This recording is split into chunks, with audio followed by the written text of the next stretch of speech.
হাসিনা সরকার এক কলমের খোসা দিয়ে ২৬-২৮টা জুট মিল একবারই বন্ধ করে দিয়েছে।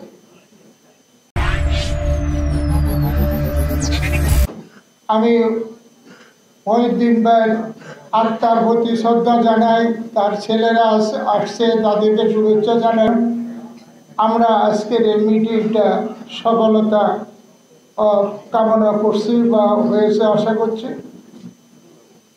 তো আজকে আমাদের সম্মানিত নেতৃবৃন্দ আমাদের প্রতি সদয় হয়ে ওনারা আমাদেরকে যে সময় দিয়েছেন তাদেরকে অনেক অভিনন্দন, শুভেচ্ছা জানাচ্ছি। জাতীয়তাবাদী পাট শ্রমিক দলের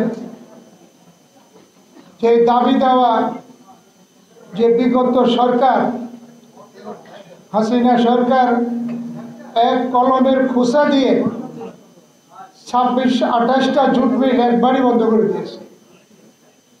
সেখানে আমরা গতবার উপদেষ্টার সাথে আলোচনা করেছিলাম। পাট উপদেষ্টা তিনি আশ্বাস দিয়েছিলেন যে আমি কয়েকটা মিল চালু করার জন্য আমি চেষ্টা করব।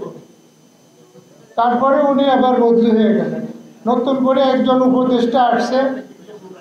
আমি আবার তারকে সাক্ষাৎকার পাওয়ার জন্য দরখাস্ত দিয়েছি যে আমরা তার সাথে আমাদের পাট শ্রমিক দলের নেতৃবৃন্দ আমরা কথা বলতে চাই আমাদের পাট শিল্পের বিভিন্ন সমস্যাগুলি নিয়ে।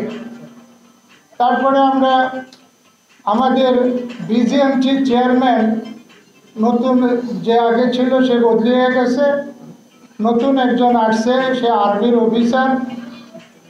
আশা করি উনি অনেক ভালো হবে। তো আমরা আগামীকাল শ্রমিক দলের নেতৃবৃন্দকে, পাট শ্রমিক দলের নেতৃবৃন্দকে সকাল 10টায় শ্রমিক দল অফিসে উপস্থিত থাকার জন্য অনুরোধ করব। সেখানে আলোচনা করে সংক্ষিপ্ত একটা কর্মসূচি নেব। আমরা আমাদের বিভিন্ন অঞ্চলে খণ্ড খণ্ড মিছিল হচ্ছে, খণ্ড খণ্ড প্রোগ্রাম হচ্ছে, যেটা আমাদের পাট শ্রমিক দলের কোনো উপকার বা পাট শ্রমিক দলের কোনো নাম হচ্ছে না। এবং তাছাড়া ওই খণ্ড মিছিল মিটিং করে দাবিও আদায় করা সম্ভব না। তো কাজে আমরা সংক্ষিপ্ত সময় বসে একটা সিদ্ধান্ত নেব যে কর্মসূচি কী নেওয়া যায়। প্লাস আমরা বিজিএমসি চেয়ারম্যান সাহেবের সাথে ওই প্রোগ্রামের পরে আমরা সবাই মিলে দেখা করব, আমরা আমাদের সমস্যাগুলো তাদেরকে জানাবো।